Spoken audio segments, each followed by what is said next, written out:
اب میں چاہ رہا ہوں کہ آخر میں آج کی کلاس میں جتنا ہمارا ٹائم یہ بچا ہے 35-40 منٹ، اس میں وہ 10 بڑے بڑے جو وسوسے ہیں، اشکالات ہیں، ایمبیگوٹیز ہیں، دھوکے ہیں جو علماء سو دیتے ہیں اپنی پبلک کو یہ بات منوانے کے لیے کہ بابوں کو پکارو، ولیوں کو پکارو، پیغمبروں کو پکارو، فرشتوں کو پکارو، بس اللہ کو نہ پکارو. اور جب کوئی کہ اللہ کو پکارو تو کہن پیچھے تو اللہ ہی ہے. انہوں نے اللہ نو بھی پیچھے کر دیتا ہے، نبی نو بھی پیچھے کرتا ہے، نبی کے مقابلے پہ اپنے اپنے بزرگ کھڑے کر لیے. جب ہم کہتے ہیں یار یہ تو قرآن میں تو یہ لکھا ہے، وہ کہتے ہیں جی ہمارے بزرگوں کو قرآن نہیں آتا تھا، اور ہمارے بزرگ تو وہی کچھ بتا رہے ہیں، پیچھے نبی نے، نبی بھی پیچھے. جب توحید کی بات کریں کہ بھئی اللہ سے دعا مانگو، وہ کہتے ہیں ہم جو بزرگوں سے بھی مانگتے ہیں، ہم کب کہتے ہیں وہ خود دیتے ہیں، وہ اللہ سے لے کے دیتے ہیں، پیچھے اللہ ہی ہے. اللہ بھی پیچھے، نبی بھی پیچھے، تے بابے اگے لے آندے. اور جو کہتا ہے کہ یار ان کو ہٹاؤ بابوں کو، اور اس کو بڑے آسان الفاظ میں کہتا ہے کہ مرنے سے پہلے اے مسلمان کر لے اس پہ غور، کتابوں کا خدا اور ہے، بابوں کا خدا اور. اس کے خلاف ہو جاتے ہیں کہ یہ کہتا ہے 2 خدا ہیں. نہ سر، خدا ایک ہی ہے، لیکن جن کوالٹیز کے ساتھ آپ کے بابوں نے بتایا وہ کوالٹیز وہ نہیں جو آسمانوں سے نازل ہوئے دین میں تھی. گویا کہ پھر الگ ہی آپ نے اپنا خدا بنا لیا، اگرچہ مان اسی کو رہے ہیں آپ. وہ 10 اشکال میں ایک ایک کر کے کوشش کرتا ہوں کور کروں جلدی سے، تاکہ آج ہی ہماری کلاس کنکلوڈ ہو جائے اس ٹاپک کے حوالے سے.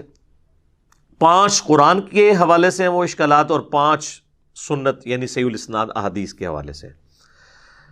پہلا اشکال یا دھوکہ یا ایمبیگوٹی وہ یہ دیتے ہیں کہ جی قرآن میں آیا ہے یا ایھا الذین آمنوا استعینوا بالصبر والصلاۃ، اے اہل ایمان مدد چاہو صبر اور نماز کے ذریعے. اور یہ پڑھتے آدھی آیتی ہیں، آگے نہیں پڑھتے کیا لکھا ہوا ہے، اور کہتے ہیں اس سے ثابت ہوا کہ صبر اور نماز تو غیر اللہ ہے، تو آپ غیر اللہ سے مدد مانگ سکتے ہیں. تو ہم کہتے ہیں میرے بھائی یہ تو آپ نے خود بھی کبھی نہیں مانگی. کبھی آپ نے کہا المدد یا نماز میری مدد فرمائیے، میری حاجت گیری کیجئے، یا صبر میری مدد فرمائیے. وہ خود ہی سوچ میں پڑ جاتے ہیں واقعی ہم نے تو یہ کبھی نہیں کہا. تو سر یہ آیت پوری پڑھیں، ان اللہ مع الصابرین، اللہ بے شک صبر کرنے والوں کے ساتھ ہے. یعنی صبر اور نماز وہ اعمال ہیں جو وسیلے کے طور پر اللہ تک پہنچنے کا ذریعہ ہے، مدد اللہ ہی سے مانگنی ہے. یہ تو ہماری دلیل ہے. صحیح بخاری میں نبی علیہ السلام نے جو ایک وظیفہ کیا کرتے تھے وہ رپورٹ کیا ابن عباس نے. وہ کہتے ہیں کہ ابراہیم علیہ السلام کو جب آگ میں ڈالنے لگے تھے نا، ابراہیم علیہ السلام بہت غیرت مند تھے توحید کے معاملے میں، تو انہوں نے اس وقت پکارا تھا حسبنا اللہ ونعم الوکیل، ہم نے اللہ ہی پر بھروسہ کیا، وہی بہتر کارساز ہے. اور ابن عباس کہتے ہیں تمہارے جد امجد ابراہیم بھی یہی کہا کرتے تھے، اور تمہارے نبی پہ بھی جب مشکل وقت آتا تھا وہ بھی یہی کہتے تھے حسبنا اللہ ونعم الوکیل. سر پورے قرآن میں انبیاء کی دعائیں ہیں کہ اس میں باب بزرگ کچھ بھی نہیں ہے، اور نہ کہیں تعلیم کیا گیا ہمیں کہ بابوں کو ڈال کے، انبیاء کی تعلیمات تو ہمیں سمجھانے کے لیے تھی، ایسا بھی نہیں.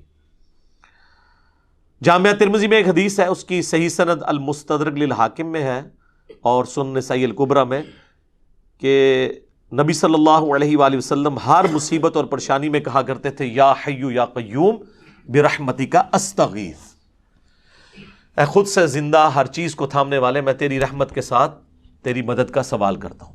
اگر نون سے پڑھیں گے تو پھر جمع کا صیغہ ہو جائے گا، ہم سوال کرتے ہیں. نستغیث بھی درست ہے، استغیث بھی درست ہے. الحمدللہ. اچھا اب دوسرا اشکال سنیں جی. وہ کہتے ہیں جی عیسیٰ علیہ السلام کے بارے میں قرآن میں آیا ہے، انہوں نے کہا تھا من انصاری الی اللہ، تو قال الحواریون نحن انصار اللہ. حضرت عیسیٰ نے خود مدد مانگی ہے جی غیر اللہ سے، اپنے ساتھیوں سے کہ کون اللہ کے لیے میری مدد کرے گا، اور ساتھیوں نے بھی کہا کہ ہم اللہ کے لیے آپ کی مدد کرنے کو تیار ہیں.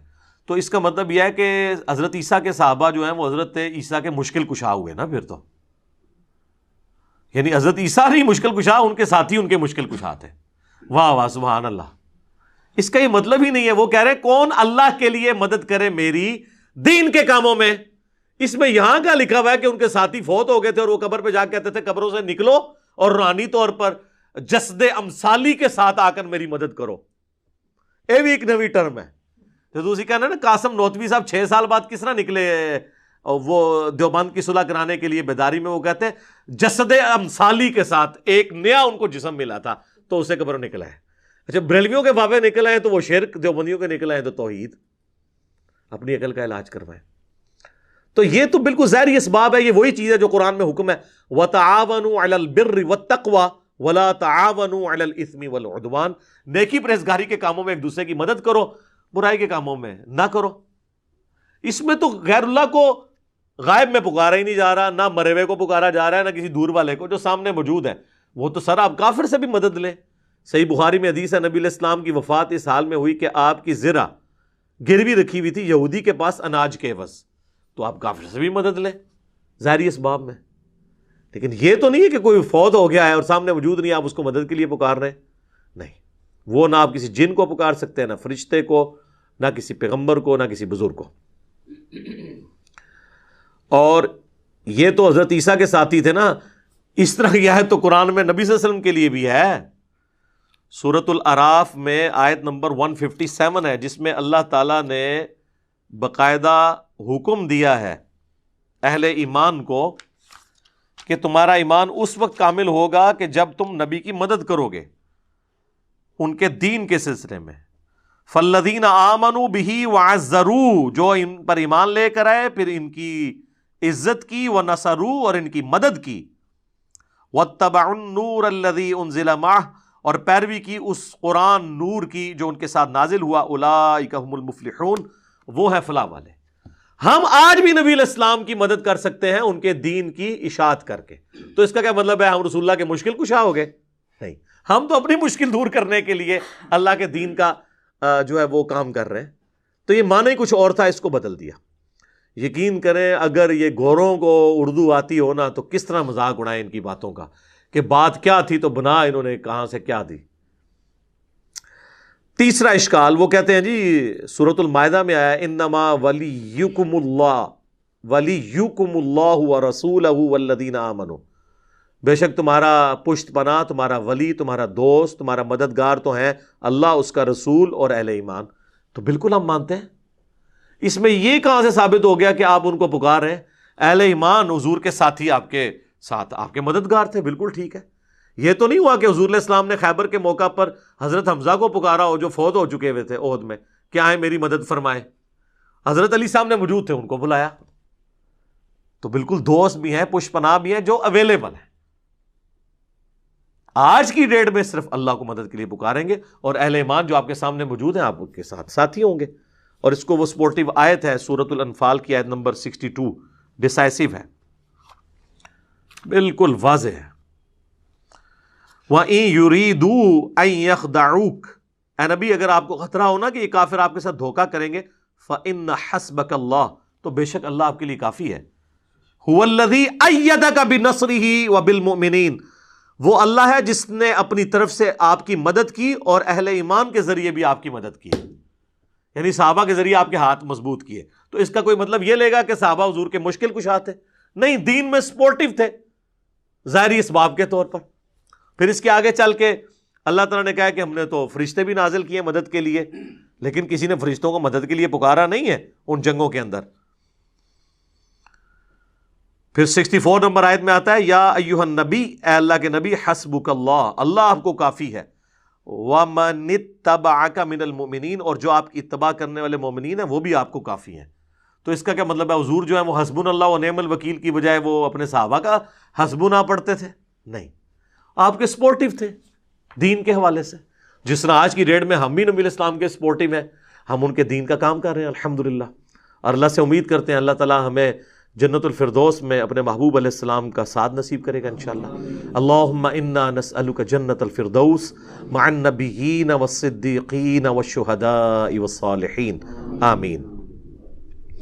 چوتھا اشکال وہ کہتے ہیں جی قرآن میں ہے سورہ التحریم میں فَإِنَّ اللَّهَ هُوَ مَوْلَاهُ وَجِبْرِيلُ وَصَالِحُ الْمُؤْمِنِينَ، رسول اللہ کا مولا تو ہیں اللہ، جبریل اور مومنین اور اس کے بعد فرشتے بھی.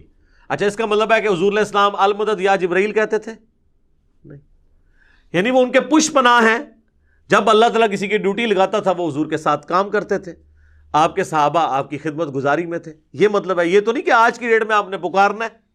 نبی علیہ السلام نے کبھی یا جبرائیل المدد کہا ہے؟ بلکہ قرآن میں سورہ انفال میں ہے کہ اللہ نے اپنے نبی سے وعدہ کیا کہ ہم غزوہ بدر میں، احد میں فرشتے نازل کریں گے. تو حضور نے تو فرشتوں کو خود نہیں پکارا، اللہ نے کہا ہم بھیجیں گے. پکارنے والا معاملہ کہیں نہیں ہے مدد کے لیے کسی کو. تو اگر یہی والا معنی لیا جاتا تو صحابہ اکرام جو ہے وہ کہہ رہے ہوتے یا امیر حمزہ المدد، کسی نے نہیں کہا. یا جبرائیل المدد کسی نے نہیں کہا، جو سامنے موجود ہے. پانچواں اشکال وہ کہتے ہیں جی قرآن میں سورہ توبہ میں ہے وما نقموا الا ان اغناہم اللہ ورسولہ من فضلہ. کیا ان کو یہی بات بری لگی نا کہ جو اللہ نے اور رسول نے اپنے فضل سے انہیں غنی کر دیا. اور یہ آیت لوگوں نے اپنے گھروں کے باہر لکھ کے لگائی ہے کہ اللہ اور اس کا رسول دونوں ہی غنی کرتے ہیں. سر یہ آیت اتنی لمبی آیت ہے جس کا ایک چھوٹا سا ٹکڑا ہے سورہ توبہ کی آیت نمبر 74، جس میں نبی علیہ السلام پہ جو قاتلانہ حملہ ہوا تھا، جس پہ میری یوٹیوب پہ ایک ویڈیو بھی ہے رسول اللہ کا قاتل کون. تو یہ سٹارٹ کہاں سے ہو رہا ہے؟ یحلفون باللہ ما قالوا، یہ اللہ کی قسمیں کھاتے ہیں. وَلَقَدْ قَالُوا كَلِمَةَ الْكُفْرِ، حالانکہ وہ کفر کر چکے. وَكَفَرُوا بَعْدَ اسلامہم، اور کفر اختیار کیا اسلام کے بعد. وَهَمُّوا بِمَا لَمْ يَنَالُوا، اور انہوں نے وہ ارادہ کیا تھا جس میں کامیاب نہیں ہوئے، یعنی حضور کو شہید کرنے کا تبوک سے واپسی پہ. پھر ساتھ آیا وَمَا نَقَمُوا إِلَّا أَنْ أَغْنَاهُمُ اللَّهُ وَرَسُولُهُ مِنْ فَضْلِهِ. کیا ان کو یہی برا لگا کہ اللہ اور اس کے رسول نے اپنے فضل سے ان کو غنی کیا؟ یعنی اللہ کے ٹکڑوں پہ یہ پل رہے ہیں، رسول اللہ ان کو مال غنیمت میں حصہ دیتے ہیں. اس کے اگینسٹ انہوں نے یہ کیا کہ یہ نبی علیہ السلام کی جان کے دشمن بن گئے.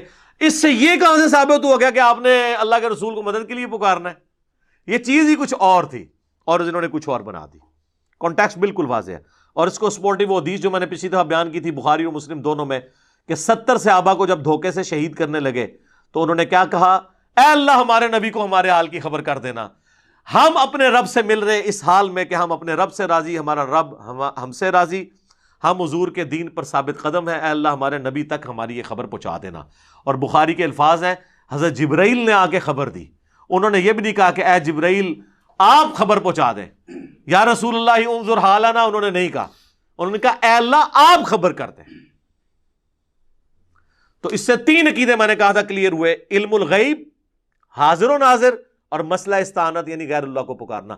تینوں مسئلے جو انہوں نے بنائے ہوئے ہیں غلط طریقے سے وہ فارغ ہو گئے اس ایک حدیث سے. تو صحابہ تو یہ کرتے تھے، ان کو نہیں پتا تھا یہ قرآن میں آیت ہے وما نقموا الا ان اغناہم اللہ ورسولہ من فضلہ، وہ یہ مطلب نہیں رہتے تھے.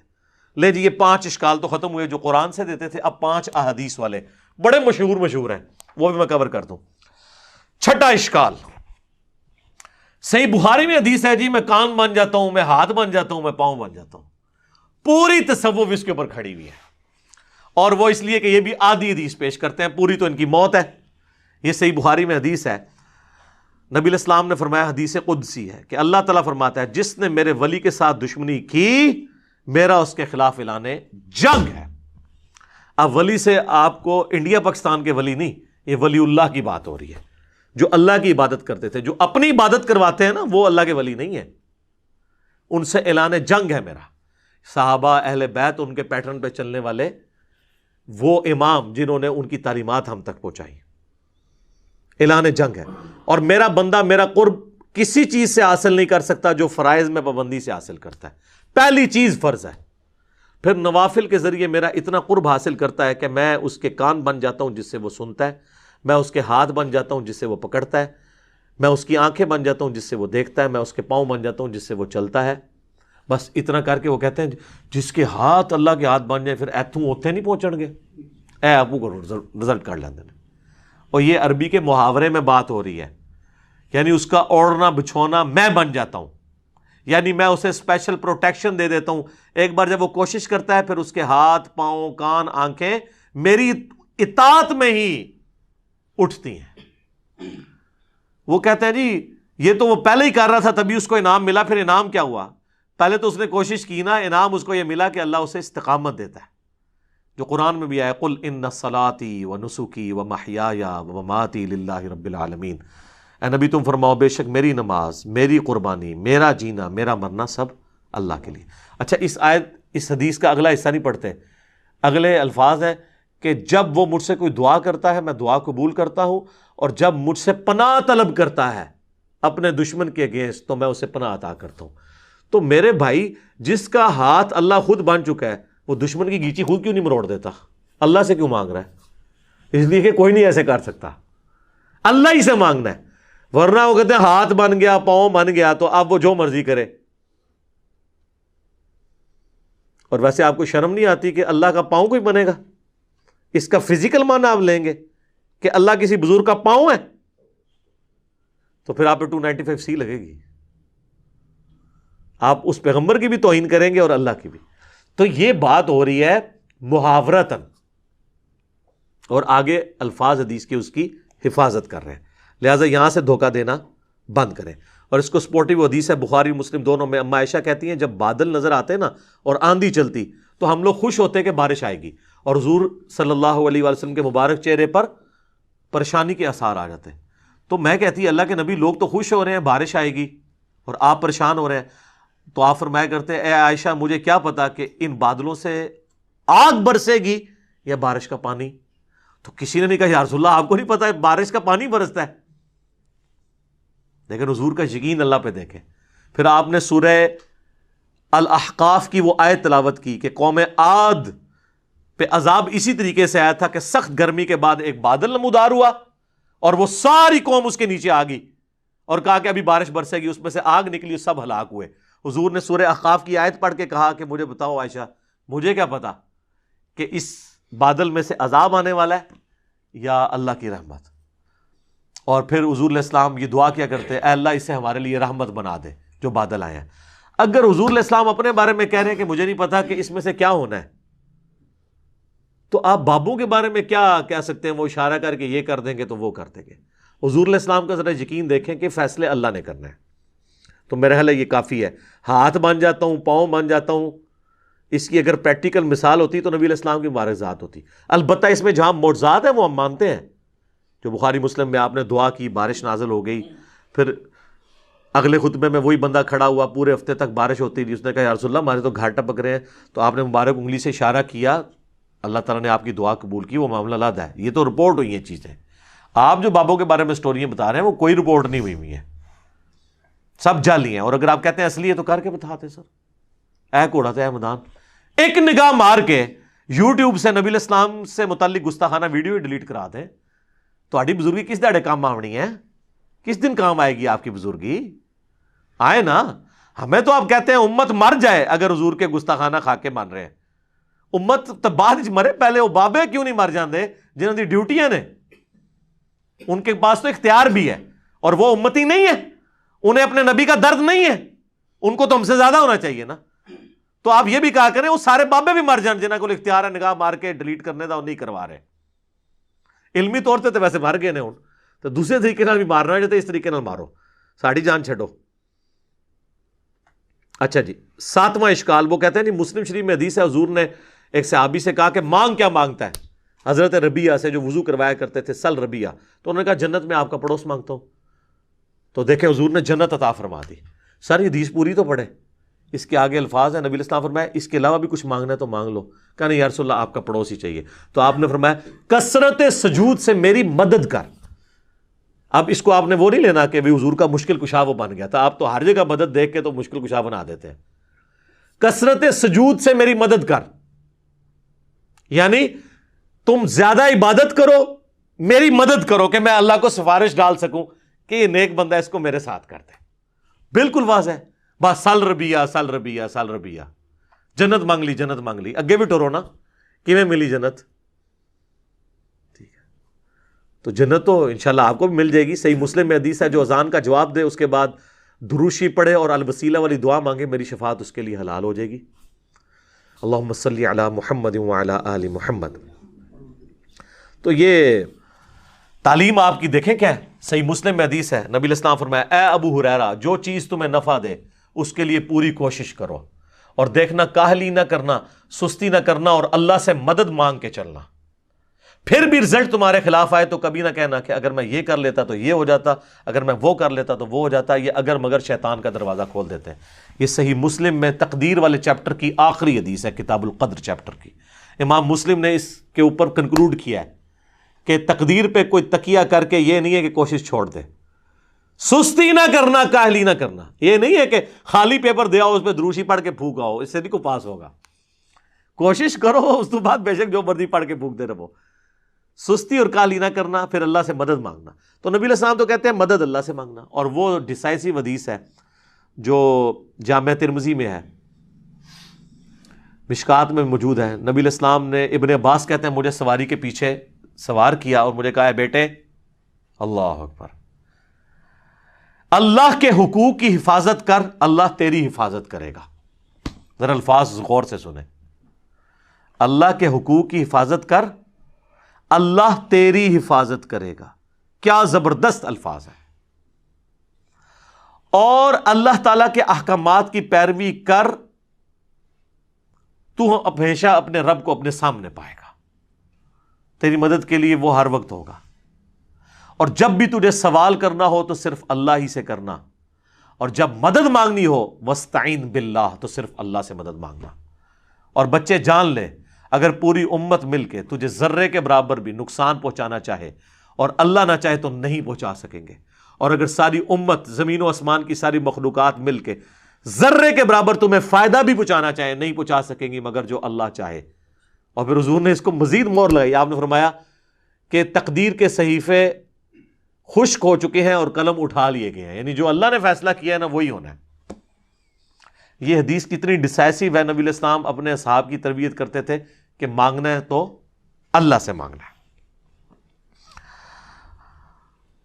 اچھا جی، 8واں اشکال، وہ کہتے ہیں جی ایک صحابی کی پنڈلی ٹوٹ گئی. صحیح بخاری میں آتا ہے حضور کے پاس پنڈلی لے کے آ گیا، حضور نے جوڑ دی، ہاتھ پھیرا. بخاری مسلم میں اشوب چشم مولا علی کو ہوا، حضور نے تھوک مبارک لگائی، ٹھیک ہو گیا. بخاری مسلم میں آتا ہے بارش نہیں ہو رہی تھی، حضور نے دعا کی، بارش شروع ہو گئی. جتنے یعنی حضور کے معجزات ہیں نا، اس سے وہ کہتے ہیں آپ حضور سے مدد مانگنی ہے.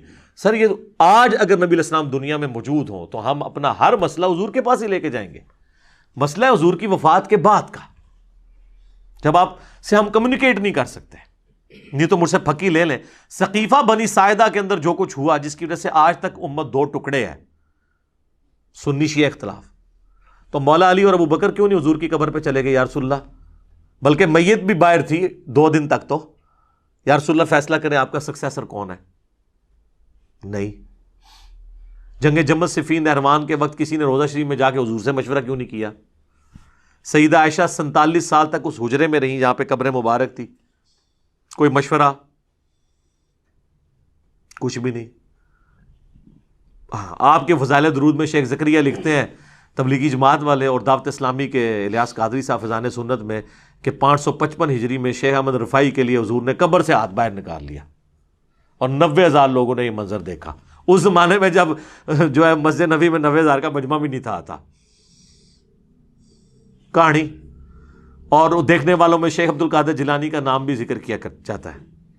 اور عبد القادر جیلانی بیچارے دیکھتے ہی رہے، انہوں نے چومے ہاتھ، اور انہوں نے مرید نے چوم لیا، شیخ احمد رفاعی نے. سب کہانیاں جوڑی ہوئی ہیں، جوڑتے رہے. یہ کچھ صحابہ کے ساتھ نہیں ہوا. تو یہ یعنی نبی علیہ السلام کی وفات کے بعد یہ جو معجزات ہیں، یہ تو ہم آج بھی مانتے ہیں حضور موجود ہوں. اور میں اب اس سے زیادہ سخت بات کرنے لگا ہوں، برا نہیں ماننا. اگر کسی کو یقین ہے نا کہ ایسا ہوتا ہے تو اپنی ایک پنڈلی کی قربانی دے نا، خود ہی توڑ کے لے آئے. روضہ شریف تک ہم اسے لگا دیتے ہیں، ویزا لگوا دیتے ہیں، وہاں پہ روضہ شریف پہ آپ کو لے جاتے ہیں. جائیں اپنی پنڈلی کی ہڈی جوڑ کے بتائیں، ان کو بھی پتہ نہیں جوڑے گی. ہاں، نبی علیہ السلام اگر دنیا میں موجود ہوں تو یقیناً ہاتھ پھیرنے سے یہ ہو جائے گا. ان کو بھی پتہ ہے کہ آج کی ڈیٹ میں نہیں ہوگا. حضور کی وفات کے بعد کیا لوگ جا کے قبر سے جا کے مانگا کرتے تھے؟ بخاری مسلم سے یہ معجزہ پیش کرتے ہیں 1500 صحابہ کے لیے پانی کے چشمے جاری ہو گئے مبارک انگلیوں سے، بالکل ہوئے. لیکن حضور کی وفات کے بعد کیا قبر سے جا کے کوئی کہتا تھا جی آپ انگلیوں سے چشمے جاری کریں؟ اور میں نے تو بتایا صحیح مسلم میں ایک حدیث ہے، حضرت عمر نے ایک سفر کے دوران حضور کو پانی جمع کر کے کہا کہ یا رسول اللہ آپ اپنا مبارک ہاتھ رکھ کے دعا فرمائیں نا، اس میں سے چشمے جاری ہوں. اور وہی حضرت عمر، صحیح بخاری میں 1010 نمبر حدیث ہے، 1010، وہ کہتے ہیں اِنَّا كُنَّا نَتَوَسَّلُ اِلَيْكَ بِنَبِيِّنَا، اے اللہ پہلے ہم آپ کے نبی کے وسیلے سے آپ کے پاس آتے تھے، یعنی حضور کے ذریعے آپ کی طرف متوجہ ہوتے تھے، حضور کی دعا کی برکت سے بارش نازل ہوتی تھی. اب ہم آپ کے نبی کے چچا کو لے کے آئے، ان کی دعا کی برکت سے بارش نازل فرما، بارش ہو جاتی. تو حضرت عمر کہہ سکتے تھے نا یا رسول اللہ جب آپ قبر سے باہر تھے تو آپ چشمہ جاری کرتے تھے، اب آپ قبر میں ہیں تو کوئی مسئلہ نہیں، احمد رفاعی کے لیے تو آپ نے نکالنا ہی ہے، تو آپ قبر مبارک سے ہاتھ باہر نکالیں اور امت کو سیراب کر دیں. تو یا پھر کہ حضرت عمر جو ہیں وہ وہی عقیدہ رکھتے تھے جو قرآن و سنت میں اور جو ہم پیش کر رہے ہیں کہ وفات کے بعد اب وہ کمیونیکیشن گیپ نہیں ہوگا. حیات النبی اپنی جگہ موجود ہے لیکن دنیاوی حیات نہیں، آخرت کی حیات ہے. حیات النبی پہ سب سے زیادہ ویڈیوز ہی میری ہیں، لیکن وہ دنیاوی حیات نہیں ہے، آخرت کی زندگی ہے جس میں نہ سانس ہے، نہ کھانا پینا ہے دنیا والا، نہ ٹوائلٹ ہے. آج بھی قبر مبارک اگر آپ کھودیں تو نبی علیہ السلام اسی حالت میں لیٹے ہوئے ہوں گے جس طرح 800 سے 1400 سال پہلے آپ کو دفنایا گیا تھا. کوئی سانس نہیں لے رہے ہوں گے، اسی حالت میں ہوں گے. آپ اس زندگی کو آبزرو کر ہی نہیں سکتے. تو یہ پیش کرنا ہے معجزات کے ذریعے، یہ بالکل جھوٹ ہے. ورنہ تجربے کے لیے پھر تیار ہو جائیں، جس نے پنڈلی کی قربانی دینی ہے تو کریں. پھر 9واں اشکال وہ کہتے ہیں جی اس کو بلکہ شعر بنا دیا، آج لے ان کی پناہ، آج مدد مانگ ان سے، پھر نہ مانیں گے گر قیامت میں گر مان گیا. وہ اعلیٰ حضرت کا شعر ہے کہ قیامت میں تو نے بھی حضور سے ہی شفاعت کرانی ہے، تو آج کیوں نہیں حضور کو مدد کے لیے پکارتا؟ ادھر تو نے حضور کو ہی پکارنا ہے نا سر، اس لیے پکارنا ہے کہ حضور سامنے ہوں گے صلی اللہ علیہ وسلم. دنیا میں بھی جب سامنے موجود تھے تو حضور کو اپنے مسئلے بتانے تھے، آخرت میں بھی جب حضور علیہ السلام سامنے آئیں گے تو ان کے سامنے ہی ان کو ہی ہم اللہ کے حضور اپنا وسیلے کے طور پہ پیش کریں گے، انہی کے ہاتھ پہ شفاعت کا دروازہ کھلے گا. لیکن یہ بیچ والا پورشن آپ نے کہاں سے نکال لیا؟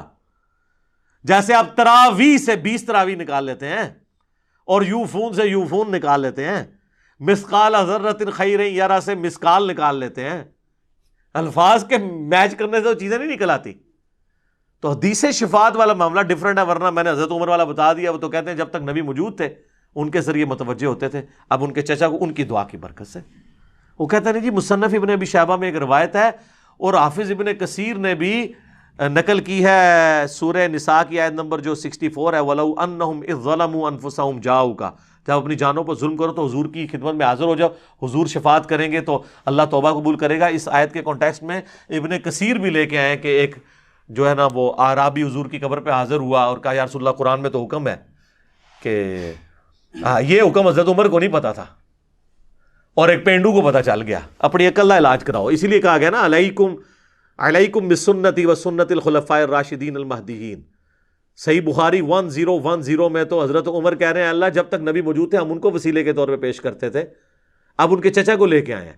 تو حضرت عمر کو نہیں پتا تھا میں جا کے ڈائریکٹ پہ قبر پہ جا کے وَلَوْ أَنَّهُمْ ظَلَمُوا أَنفُسَهُمْ جَاءُوكَ کا پڑھ لوں. Point to be noted. تو وہ کہتے ہیں بھی وہ خواب میں حضور کی زیارت ہوئی اور کہا کہ عمر کو میرا سلام کہنا اور کہنا ان قریب بارش ہو جائے گی، اور کئی کہتے ہیں قبر سے آواز آ گئی، عمر کو سلام کہنا اور اسے کہنا عوام پہ نرمی کرے. سر یہ مصنف ابن ابی شیبہ میں جو روایت ہے نا اس میں آمش مدلس ہے اور ان سے روایت کر رہا ہے اور سما کی تصریح نہیں ہے. اور صحیح مسلم کے مقدمے میں امام مسلم نے یہ پیٹ رول لکھا ہے کہ مدلس کی آن والی روایت سما کی تصریح سے کے بغیر، حدثنا یا اخبرنا کے بغیر قابل قبول نہیں ہوگی. ایک جعلی روایت کو لے کے عقیدہ گھڑ رہے ہیں جو بخاری کی 1010 نمبر حدیث کے بھی خلاف ہے اور قرآن کی اس آیت کے کانٹیکسٹ کے بھی خلاف ہے. سر یہ قرآن ذرا کھولیں، سورہ نساء کی آیت نمبر 64 میں اللہ تعالیٰ نے منافقین کو کہا ہے کہ یہ طاغوت کے پاس فیصلے کرواتے تھے، حالانکہ نبی علیہ السلام کو اپنا حکمران مانا ہوا تھا، اوپر سے کلمہ گو تھے اندر سے منافق تھے. تو اللہ تعالیٰ نے فرمایا کہ اب جو انہوں نے ظلم کیا نا کہ اپنا فیصلہ کافروں سے کروایا، تو اب ان کو چاہیے حضور کے سامنے آئے، حضور سے معافی مانگے، آپ صلی اللہ علیہ وآلہ وسلم اللہ کے حضور ان کی شفاعت کریں کہ جو انہوں نے یہ مس بیہیو کیا کہ بجائے حضور کو جج ماننے کے جا کے یہودیوں سے فیصلہ کروایا، پھر اللہ ان کو معاف کرے گا. وہ تو کنٹیکسٹ ہی ڈیفرنٹ تھا، اس کو آپ نے پکڑ کے حضور کی وفات کے بعد کیسے لگا دیا؟ بات کون سی تھی؟ اور وہ کہتے ہیں یہ آیات جنرلائز ہیں. اچھا جی جنرلائز ہیں تو وَلَوْ أَنَّهُمْ إِذْ ظَلَمُوا أَنفُسَهُمْ جَاءُوكَ، اس کے تحت ثقیفہ بنی ساعدہ پھر کیوں ہوا؟ جنگ جمل صفین نہروان کیوں ہوئی؟ صحابہ کیوں نہیں قبر رسول سے جا کے فیصلہ کرواتے رہے؟ اس وقت تو قبر میں بھی نہیں نبی علیہ السلام گئے تھے، 2 دن تک تو میت مبارک باہر تھی، جنازہ جاری تھا، کسی کو وسوسہ بھی نہیں آیا کہ حضور سے ہی جا کے پوچھ لیں، کیونکہ اس زمانے میں عقیدے نہیں ہوا کرتے تھے۔ یہ آج کے جھگڑے ہیں جی، عطائی ذاتی، مستقل بالذات، غیر مستقل بالذات، پتہ نہیں کیا کیا کہانیاں بنائی ہوئی ہیں۔ اور جناب صحیح مسلم میں حدیث ہے، ایک صحابی نے حضور کے سامنے خطبہ دیتے ہوئے کہا میں یطیع اللہ و رسولہ فقد رشدا، جو اللہ رسول کی اطاعت کرے وہ کامیاب ہوا، ومن یعصہما، اور جس نے ان دونوں کی نافرمانی کی فقد غوا، وہ گمراہ ہو گیا۔ آپ نے فرمایا بئس الخطیب انت، کتنا برا خطیب ہے تو نے یہ کیوں کہا ان دونوں کی؟ حالانکہ جملہ کانٹیکسٹ کے ساتھ درست تھا کہ جو اللہ رسول کی اطاعت کرے وہ کامیاب ہوا، جو ان دونوں کی نافرمانی کرے وہ ناکام ہوا، لیکن حضور نے فرمایا دونوں نہیں کہنا، اللہ ایک ہے، تمہیں کہنا چاہیے وَمَن يَعْصِ اللَّهَ وَرَسُولَهُ فَقَدْ غَوَىٰ۔ اس نے نہیں آگے سے کہا کہ ہک ہے جڑا ہک کی ڈھوں آکھے وہ کافر و مشرک ہے، وہی مواحد ہے جڑا ہک کی ڈھوں آکھے۔ اور ابو داؤد میں آگے الفاظ ہیں، آپ نے فرمایا قم اذهب، اٹھ نکل ادھر سے، تو نے مجھے اللہ کے ساتھ شامل کر دیا۔ اور مسند احمد میں اور امام بخاری کی کتاب الادب المفرد میں ایک صحابی نے کہہ دیا یا رسول اللہ ما شاء اللہ وشئت، اے اللہ کے رسول جو اللہ چاہے اور جو آپ چاہیں۔ آپ نے فرمایا اجعلتنی للہ عدلا، اجعلتنی للہ ندا، کیا تو نے مجھے اللہ کے مقابلے پر کھڑا کر دیا؟ قل بل ما شاء اللہ وحدہ، بلکہ کہہ جو اکیلا اللہ چاہے۔ اس نے نہیں کہا یا رسول اللہ میں آپ کو عطائی مان رہا ہوں، غیر مستقل بذات مان رہا ہوں، اور میں اللہ کی اطاعت سے ہی مان۔ اس زمانے میں یہ کہانیاں نہیں سناؤندیاں بھائی، اردو دین سیدھا سیدھا سی، ٹھیک ہے؟ تو اسی واسطے اسی سیدھا سیدھا دین اتو بیان کر رہے ہیں، کتاباں والا دین، اللہ کے فضل سے۔ آخری اشکال ہے جی 10واں، جس میں میرا پورا لیکچر بھی ہے، مجھے تم سے شرک کا خوف نہیں۔ وہ کہنے نہیں یہ کہانیاں اپنی کول رکھو، شرک کا کوئی خوف ہی نہیں رہا۔ اچھا نہیں خوف ہے تو یہ صحیح مسلم میں کیوں حدیث ہے، صحیح بخاری میں، کہ دیکھنا میری شان کو اس طرح بلند نہ کرنا جس طرح عیسیٰ ابن مریم کو ان کے ماننے والوں نے کیا، میں اللہ کا بندہ اور اس کا رسول ہوں، مجھے اللہ کا بندہ اور رسول ہی کہنا۔ تو کسی نے نہیں کہا یا رسول اللہ آپ کو تو گارنٹی ہے وہ میں شرک نہیں کرے گی، تو آپ یہ ہمیں نصیحت کیوں کر رہے ہیں؟ تو یہ حدیث بخاری مسلم میں کیوں ہے کہ آپ اپنی وفات کے دنوں میں اپنے چہرے مبارک سے چادر ہٹاتے تھے اور کہتے تھے لعن اللہ الیہود والنصارى، اللہ کی لعنت ہو یہود و نصارہ پر، انہوں نے اپنے نبیوں کی قبروں کو سجدہ گاہ بنا دیا تھا، تم میری قبر کو سجدہ گاہ نہ بنانا۔ اور اس کے آگے حضرت عائشہ کے الفاظ ہیں اگر ہمیں یہ خطرہ نہ ہوتا کہ لوگ حضور کی قبر پہ سجدے شروع کر دیں گے تو ہم زائرین کی زیارت کے لیے اوپن قبر کو چھوڑ دیتے، لیکن حضور ہمیں ڈرا رہے تھے، اس لیے ہم نے اوپن زیارت کے لیے قبر کو نہیں چھوڑا، بلکہ حجرے کے اندر ہی رہی۔ اب تو خیر وہاں اجازت سے بھی کوئی نہیں اندر جا سکتا،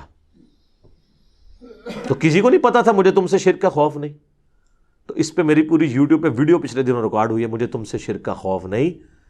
یہ حضور علیہ السلام نے صحابہ کو اور صحابہ کے پیٹرن پہ چلنے والی ایک خاص اسکول آف تھاٹ کو یہ بات کی تھی کہ قیامت تک ایک میرا امت کا گروہ ایسا ہے جو بخاری مسلم میں آتا ہے کہ وہ قیامت تک حق پہ قائم رہے گا، باقیوں کے لیے نہیں آیا۔ وہ تو ابو داؤد میں خود ہی آپ کہتے ہیں 72 جہنم میں جائیں گے اور ایک جنت میں جائے گا۔ حضور اس زمانے میں وہ صحابہ تھے جن سے شرک کا خوف نہیں تھی، اور صحابہ کے زمانے سے قیامت تک ایک گروہ، ورنہ تو یہ خود بھی مانتے ہیں کہ نصیریہ جو علی اللہ کہہ رہے ہیں اس وقت وہ یہود و نصارہ کا گروہ ہے، کوئی شیعہ سے نکلا ہے۔ قادیانی جو ختم نبوت میں شرک کر رہے ہیں سنیوں سے نکلے ہیں، اور حلولیہ جن کو کشف المعجوم میں خود علی اجویری صاحب نے کہا یہ گمراہ فرقہ ہے جو کہتے ہیں بندے کے اندر اللہ گھس جاتا ہے، یہ شرک نہیں ہے؟ اور وہ انہوں نے لکھا ہے یہ اہل سنت کے جو گمراہ فرقے ہیں ان میں سے ایک فرقہ ہی ہے۔ خود انہوں نے مانا ہے کہ سنیہ دے جڑے 12 فرقے نے 10 حق ہوتے نے 2 گمراہ نے، انہیں حلول ہوئی ہے، وہ حلول کا عقیدہ رکھتا ہے، تو یہ شرک تو ہوا ہے۔ اور اس حدیث کی شرح آپ ابن حجر اسقلانی کی فتح الباری پڑھ لیں یا عمدۃ القاری جو ہے پڑھ لیں بدر الدین عینی کی، دونوں نے لکھا ہے کہ یہ پوری امت کے لیے گارنٹی نہیں ہے، خاص طبقے کے لیے، ادروائز امت میں لوگ شرک میں مبتلا ہوئے ہیں۔ صحیح مسلم میں حدیث ہے جس کے جنازے میں 40 ایسے لوگ شریک ہوں جو شرک نہ کرتے ہوں تو ان کی شفاعت قبول کر لی جائے گی، تو جنازہ تو پڑھتے ہی مسلمان ہے۔ بخاری مسلم میں حدیث ہے جب یہ آیت نازل ہوئی سورہ الانعام کی آیت نمبر 82 الذین آمنوا ولم یلبسوا ایمانہم بظلم اولئک لہم الامن وہم مہتدون، جو ایمان لائے اور ایمان کے ساتھ شرک نہ کیا وہی قیامت والے دن امن میں ہوں گے۔ تو صحابہ نے کہا یا رسول اللہ شرک کون نہیں کرتا ہوگا، ظلم کون نہیں کرتا ہوگا؟ وہ صحابہ تو چھوٹے سے گناہ کو بھی ظلم سمجھتے تھے، تو حضور نے فرمایا یہاں ہر ظلم نہیں، اس ظلم سے مراد ہے ان الشرک لظلم عظیم۔ سورہ لقمان کی آیت نمبر 13 تلاوت کی نبی علیہ السلام نے کہ یہاں شرک یعنی جو ایمان لانے کے بعد شرک نہ کرے اس کے لیے گارنٹی ہے کہ وہ امن میں ہوگا، باقی گناہوں کے معاملے میں اللہ تعالیٰ ٹالریٹ کر لے گا۔ اور سر وہ جو حدیث ہے ترمذی میں اور مسند احمد میں کہ جو شخص 10 دفعہ پڑھ لے لا الہ الا اللہ وحدہ لا شریک لہ لہ الملک ولہ الحمد بیدہ الخیر یحیی و یمیت وہو علی کل شیء قدیر، فجر اور مغرب کے بعد بغیر پاؤں بدلے تو اسے کوئی چیز نقصان نہیں پہنچا سکے گی سوائے یہ کہ وہ شرک خود ہی کر لے۔ اس میں یہ الفاظ ہے، تو حضور کو تو کہنا چاہیے شرک ختم ہو گیا تو پھر شرک کہاں سے کر لے؟ تو اس کا مطلب یہ ہے کہ لا الہ الا اللہ پڑھ کے بھی اگر کوئی شرک کر رہا ہے نا تو بے شک وہ نماز کے بعد لا الہ الا اللہ پڑھتا رہے یا موت کے وقت لا الہ الا اللہ پڑھتا رہے، کوئی فرق نہیں پڑنا اگر ساتھ وہ شرک کر رہا ہے۔ جو سورہ یوسف میں آیا کہ اکثریت لوگوں کی اللہ پر اس حال میں ایمان لاتی ہے کہ وہ شرک بھی کر رہی ہوتی ہے ساتھ۔ چلو مسلمان تو برا مانیں گے، غیر مسلم اللہ کو مان بھی رہے ہیں اور شرک بھی کر رہے ہیں ساتھ، کرسچن اللہ کو مان رہے ہیں، ہندو اللہ کو مان رہے ہیں، ساتھ شرک بھی کر رہے ہیں۔ تو یہ ایک پورا ڈیٹیل ٹاپک تھا، اس کے اوپر میں نے الگ سے ویڈیو ریکارڈ کروا دی ہے، 5 لیکچرز میں اینڈ پہ بتا دیتا ہوں چونکہ میں سب کچھ کور نہیں کر سکتا۔ نمبر 1، مجھے تم سے شرک کا خوف نہیں، رومن میں لکھیں۔ نمبر 2، وسیلے کے ذریعے دھوکہ، وسیلے کو ہم مانتے ہیں لیکن وسیلہ استعانت کو ثابت نہیں کرتا۔